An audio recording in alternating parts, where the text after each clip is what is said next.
just a month ago, a very well trusted person who came to me and said, I heard voices, and I was the only one in the church, and I walked around the outer perimeter and saw no one. So to this day, there's voices that people hear. The organ will play when there's no one at the organ and the organ's not turned on. There are all kinds of noises that people have heard here, and even seen ghosts walking around here.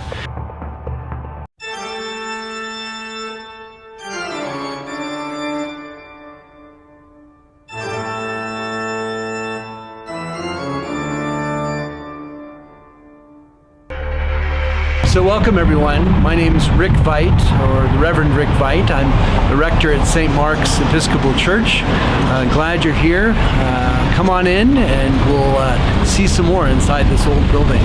St. Mark's has been here from the beginning of Wyoming, 150 years ago, virtually, a little over that. And it was the first church built in all of Wyoming. So when the railroads came through, there were bars and brothels here in Cheyenne, and they realized maybe we ought to have some place that's spiritual as well, so let's build St. Mark's. The very first church building, or edifice, was about a block away at a little A-frame wooden church where Twin Dragons is right now, just right around there. That church has since moved and is really not functioning at this time, but they moved it and near Hannah.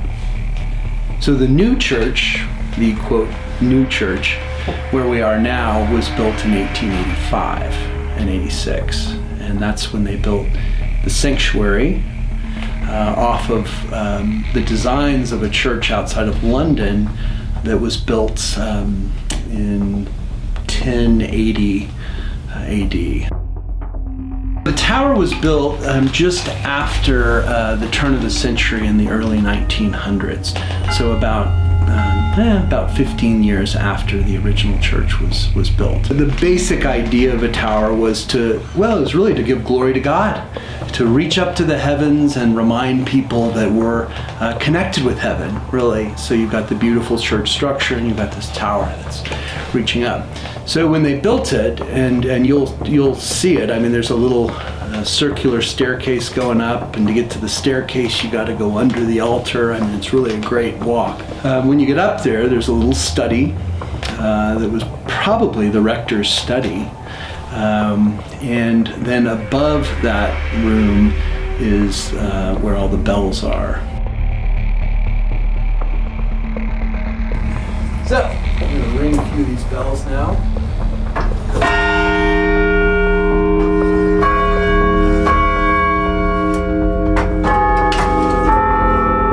Now, different than my faith, which of course you believe in something that you often can't see, or my own feeling is I'm not sure I believe it until I actually see a ghost or hear something, and so I haven't seen a ghost yet, so I'm not sure I believe the story or not. But that said, there's a lot of stories, and people have heard strange things. The story is, when they were building the tower, there were two masons who were Swedish, and they spoke very little English, and they were building up the tower, and one of them fell off the tower and died. And the other one was very nervous about what would happen. Would he be accused of something? He didn't even speak English, so what was he going to do? There would probably be maybe mistrust growing, and so instead of going out and telling people all about it and getting the authorities, the legend is that he kept building the tower over the person, the other Swedish mason. And the walls are thick. I mean, the walls are 3 feet thick. I mean, look at how thick these walls are. I mean, they're massive. This is nothing like what they built today. This is all stone. The story is he kept building the tower. The person is, the other Swedish mason is in the tower. in the walls somewhere, and no one ever heard, of course, from the other Mason again, and everyone was just wondering, well, what happened to him? And he said, I don't know. I'm not sure what happened to him.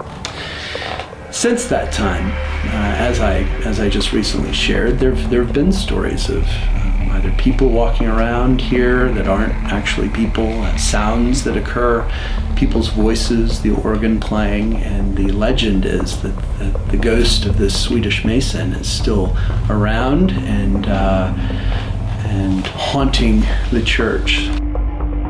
I am still the skeptic, right? As I shared earlier. So we were here with our youth group one night, late at night, trying to have some silence and pray and be spiritual and all this, and all of a sudden we heard this enormous banging start to happen, and we nearly jumped through the roof. It was so frightening. We think it was the boiler, but we're not quite sure, because in these old buildings and old boilers, when steam comes through the pipes, it bangs like crazy.